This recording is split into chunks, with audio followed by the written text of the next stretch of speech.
From Argentina. Okay. At the age of 16, my parents come from a very poor family. We lived in a small little village of like 18,000 people, about 2 hours away from Buenos Aires, the main city. And at the age of 16, I was tired, just saturated with this bullshit of working a job, following the career path that you were meant to follow. Because I realized one thing, bro. I realized all these people that are giving me advice, do I want to live the life that they live? And when the answer was no, then I wouldn't listen to them.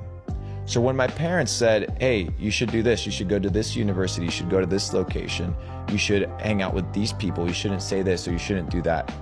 And then I evaluated the outcome of their life as much as I love them. I was like, well, I don't want the life that my parents have. I want a different life. Therefore, I have to achieve different things and I have to input different results.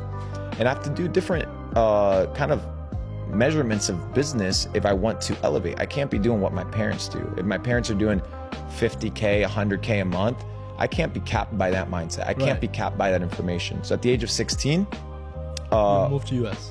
My uncle, in fact, is a pilot. And since we couldn't afford, the ability to sit in a regular seat because I couldn't buy a ticket, my uncle let me sit in the flight attendant seat. So there I was at the age of 16 with $200 that my parents gave me in a suitcase on my way to America. Alone. So I went from, working, cleaning toilets, power washing streets, knocking doors, sleeping in my car, homeless, working at restaurants, washing dishes. What was your first job in the US? My first job in the US was pressure washing basketball courts.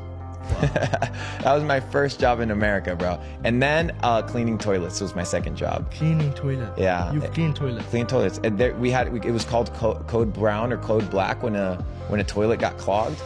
So I started from the trenches, and it was about 2015. I got introduced, long story short, to Bitcoin. Got introduced to crypto. But you started dropshipping before that? No. In fact, my first exposure to anything that came with money-making opportunities was, in fact, the markets.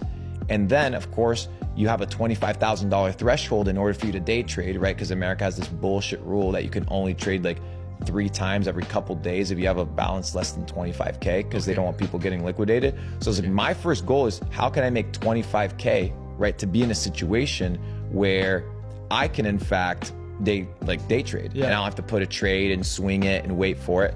So I was like, I need to make more money. Right. So I started waiting tables, doing 2-3 jobs at a time, sleeping in my car, saving money. Because in the US, in many restaurants, you get paid your tips that same day. So what I would do is I would take the cash, right? I would go to Wells Fargo, the ATM, in my car. I would deposit the money. It's so vivid in my mind. I would deposit the money. It would be instantly reflected, the balance in my bank account. Yeah.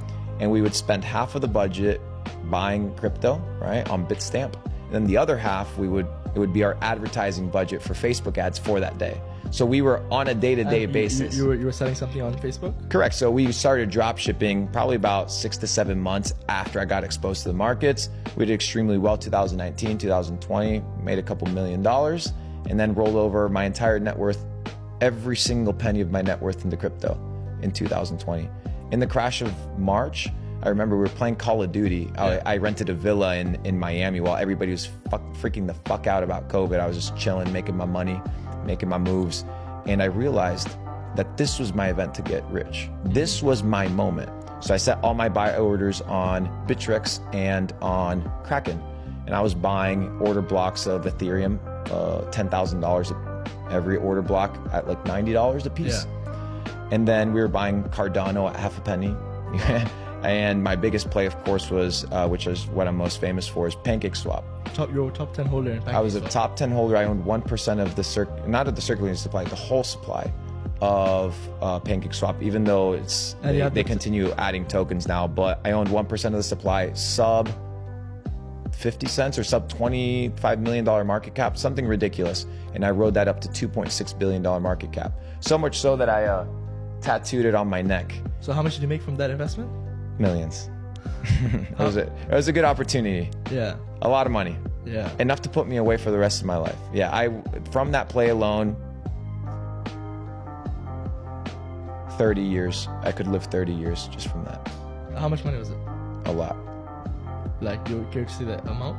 Over 5. Over $5 million? Yeah. Nice. Amazing. And how much did you make from the drop shipping? Generated over 16. $16 million revenue. Damn, that's crazy. Yeah, easy light work, bro. The goal is, what people don't understand is that the goal in business is to make money, but then you got to multiply the money. Yeah. And it's easier to multiply it through investments and through high risk, high yield opportunities, because when you're young, like we are, you can take risks. Yeah. You can do things that most people aren't willing to do. You can be aggressive. You don't have a family to feed. Exactly. And that's what I did. I was aggressive. But just like I made, $5 to $7 million in a day in crypto, which is where I made most of my money, I've also lost a ton of money, right? Because I realized that if you want to play big, right, and you want to make a lot of money, you have to be able to bet big as well. Yeah. And that's what people don't talk about. You see it on the news, you see it on Yahoo or CNBC, you see a fund lose $100 million or $200 million, and you don't actually think about how much money that actually is. Yeah. But that's a bet. That's a bet. So I came to realize I'm no longer in the business of doing bets for fucking drop shipping. I'm no longer betting on $50 ad sets and shit of that nature. I'm here doing 10 million plus deals. That's the game that I'm in at this point. Because since you're expending the same amount of time and energy, might as well secure a bigger bag. Yeah. I'll tell you what my biggest niche was. My biggest niche was home products. Why? Because I understood that I needed a few things in order to succeed in dropshipping. One is I needed an evergreen market. I needed to sell a product that wasn't a one-off. I couldn't have one-time customers. I needed repeat customers with long and high lifetime value retention. I needed my customers to be worth more than fucking $14 and spending a ton of money and paying Zuck to give me these customers, because I understood how complicated it was going to be, because the model was very simple, therefore it could be replicated. Yeah.